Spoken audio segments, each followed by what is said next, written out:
লক্ষ্য, পথ আর সাফল্য, এই তিনটেই একে অপরের সাথে জড়িত, কিন্তু অনেকবার মানুষ এদের ঠিকভাবে বুঝতে পারেন না। তারা ভাবেন যে যেরকম লক্ষ্য হবে সেরকমই পথ হবে, সেই মতোই লক্ষ্য কঠিন হলে পথ কঠিন হবে, লক্ষ্য সরল হলে পথও সরল হবে। যদি আপনাকে আসল সত্যের সাথে অবগত করাই, তাহলে দেখবেন সবকিছুই এর উল্টো। লক্ষ্য নিজের পথ বানায় না, পথ সেটাই যেটা আপনি স্বয়ং নির্বাচন করে আপনি নিজে বানান। সেই অনুসারেই আপনি আপনার লক্ষ্যে পৌঁছতে পারবেন। সেই জন্য জীবনে যখনই লক্ষ্যে পৌঁছানোর পথের বিষয়ে আপনি কোনো সিদ্ধান্ত নেবেন, তাহলে তা ভেবে চিন্তে নেবেন, কারণ এই পথ অত্যন্ত গুরুত্বপূর্ণ। পথ যদি শুভ হয়, তাহলে লক্ষ্য আপনা থেকেই শুভ হয়ে যায়। তাহলে আসুন আমার সাথে ভালোবেসে বলুন, রাধা রাধা।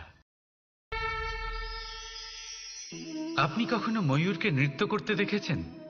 কথায় আছে যে যখন ময়ূর নৃত্য করে তখন তার চোখ থেকে অশ্রু ঝরে পড়ে। সেখানেই অন্যদিকে আছে হাঁস। কথায় আছে যে এরা নাকি মৃত্যুর সময়ও কলরব করে, অর্থাৎ গান গায়। হয়তো সেই জন্যই মুক্তোর দানা হাঁস খুঁজে পায়, ময়ূর পায় না। এর একটাই সারমর্ম, জীবনে আপনি যে কাজই করুন, সে বড় হোক বা ছোট, প্রসন্নতার সাথে করুন। মনে কোনো তিক্ততা নিয়ে করবেন না, তাকে কষ্ট দিয়ে করবেন না। যদি এই বিষয়ে আপনাকে কোনো উদাহরণ দিই, তাহলে বলি একজন চিত্রকারকে দেখুন। চিত্রকার নিজের ছবি যে রং দিয়েই ভরিয়ে তোলেন, সেই রঙই প্রতিচ্ছবি হয়ে তার শিল্পকে রঙিন করে তোলে।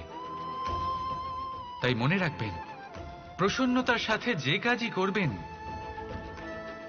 তা অত্যন্ত ভালো হবে। আসুন আমার সাথে ভালোবেসে বলুন, রাধা রাধা। অনেক সময় মানুষ এই কথায় দুঃখ পান যে কেন বারবার তার ক্ষমতার ওপরে সন্দেহ প্রকাশ করা হয়, কেন বারবার তাকে পরীক্ষা দিতে হয়। কেন জিজ্ঞেস করে, এটাই কি আমার ভাগ্য যে একাধিকবার আমার ক্ষমতা আমাকে প্রমাণ করতে হবে? মানুষ মনে করে এ হলো দুর্ভাগ্য। আমি মনে করি এ হলো সৌভাগ্য। কিভাবে? সন্দেহ কার উপরে করা হয়? সোনার বিশুদ্ধতাকে নিয়ে, লোহাকে নিয়ে নয়। বিশুদ্ধতার নিরিখে বারবার তাকে পরীক্ষা করা হয়, তামাকে করা হয় না। রত্নকারের আঘাত হীরেকে সহ্য করতে হয়, কোনো কাঁকরকে নয়। সেই জন্য নিজের ভাবনাকে ধন্যাত্মক করে তুলুন। জীবনে যত পরীক্ষায় আসুক না কেন, হাসি মুখে তার সম্মুখীন হন, তাতে উতলা হবেন না। আর তারপর দেখবেন আপনার অন্তরের এই রত্ন আপনার জীবনকে উজ্জ্বল করে তুলবে। তাহলে আসুন আমার সাথে ভালোবেসে বলুন, রাধা রাধা। সকলে বলেন এবং আমিও বলি যে মানুষ যেমন সঙ্গে মেলামেশা করেন, সেরকমই তার স্বভাব হয়ে যায়। এ হলো সত্য, কিন্তু এটা হলো অর্ধ সত্য। হ্যাঁ, বৃষ্টির ফোঁটা যখন সাপের মুখে যায় তখন তা বিষে পরিণত হয়, তাই যখন ঝিনুকের মধ্যে যায় তখন তা মুক্তোতে পরিণত হয়। কিন্তু কোনো ব্যক্তির স্বভাব, এ হলো অত্যন্ত গুরুত্বপূর্ণ। কোনো এক ফুলের কথা ভাবুন, সেই ফুলের সাথে জড়িত সেই কাঁটাগুলোর কথা ভাবুন। সহস্র বছর ধরে সেই কাঁটা ফুলের সাথেই লেগে রয়েছে, কিন্তু আজও সেই বিধেই যায়, সেই যন্ত্রণাই দেয়, সুবাস ছড়ায় না। কেন? কারণ বিধে যাওয়া কাঁটার স্বভাব হয়। এটা বুঝে নিন। সর্বপ্রথম নিজের মনের ভাবকে বদলাতে শিখুন, তারপরই আপনার সঙ্গের প্রভাব পাল্টাতে পারে।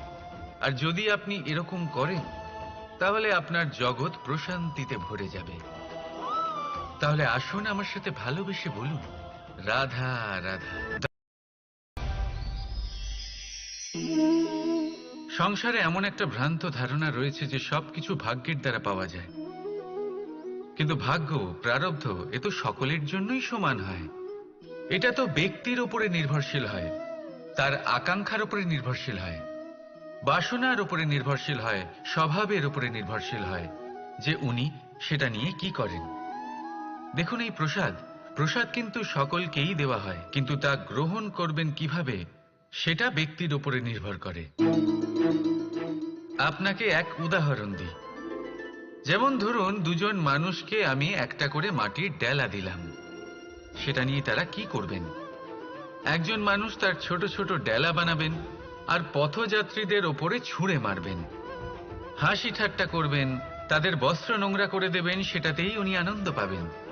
অন্যদিকে দ্বিতীয় ব্যক্তি সেই মাটির ডেলা দিয়েই নিজের জন্য একটা কুঁড়ে ঘর বানাবেন, সেই কুঁড়ে ঘর যা রোদেতে, বৃষ্টিতে, ঝড়ে তাকে সুরক্ষিত রাখবে। অনুভূতি, এই অনুভূতি বদলাতে শিখুন। এই অনুভূতি অত্যন্ত গুরুত্বপূর্ণ। ভালোবাসাতেও এই অনুভূতি হলো অত্যন্ত গুরুত্বপূর্ণ। ভালোবাসা সে বন্ধুর সাথে হোক, মা বাবার সাথে হোক, ভাই বোনের সাথে হোক, স্ত্রীর সাথে হোক, যে কারোর সাথে হোক, মনে রাখবেন এই হলো সেই অনুভূতি যা আপনার ভাগ্য নির্ধারণ করে থাকে। তাহলে আসুন আমার সাথে প্রেমের অনুভূতি নিয়ে বলুন, রাধা রাধা। আপনাকে একটা প্রশ্ন জিজ্ঞাসা করি, জল কোথায় কোথায় পাওয়া যায়? কেউ বলবেন সাগরে, কেউ বলবেন ঝর্ণাতে, সরোবরে, নদীতে। আর এই সবকটা উত্তরই সঠিক। আর এদের মধ্যে সবকটা জায়গাতেই কি পাওয়া যায়? জল। ঠিক সেইভাবেই মানুষের যে কোনো স্বরূপই হোক না কেন, তাতে বাস করেন স্বয়ং পরমাত্মাই। সেই পরমাত্মা যিনি ভালোবাসার বাণী শুনে থাকেন, ভালোবাসার ভাষা বুঝতে পারেন, তিনিই জানেন। এবার সে মাতা দেবকী হোক বা মাতা যশোদা, এই যাত্রা তো শুধুমাত্র মমতার। এবার সে রুক্মিণী হোক বা রাধা, যাত্রা সেই ভালোবাসারই। তাই শুধু ভালোবাসার উপরে মনোনিবেশ করুন, নিজের ব্যবহার প্রেমময় করে তুলুন।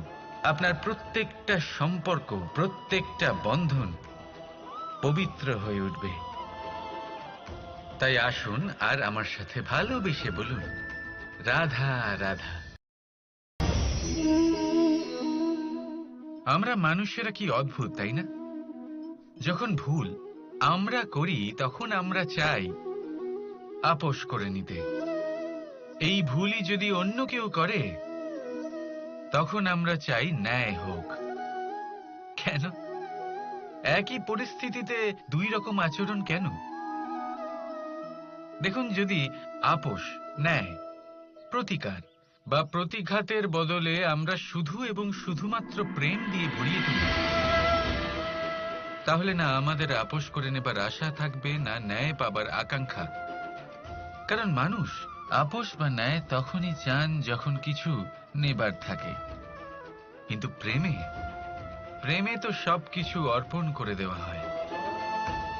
মনে রাখবেন, সব থেকে বড় আপোষ আর সব থেকে বড় ন্যায় শুধুমাত্র ভালোবাসা।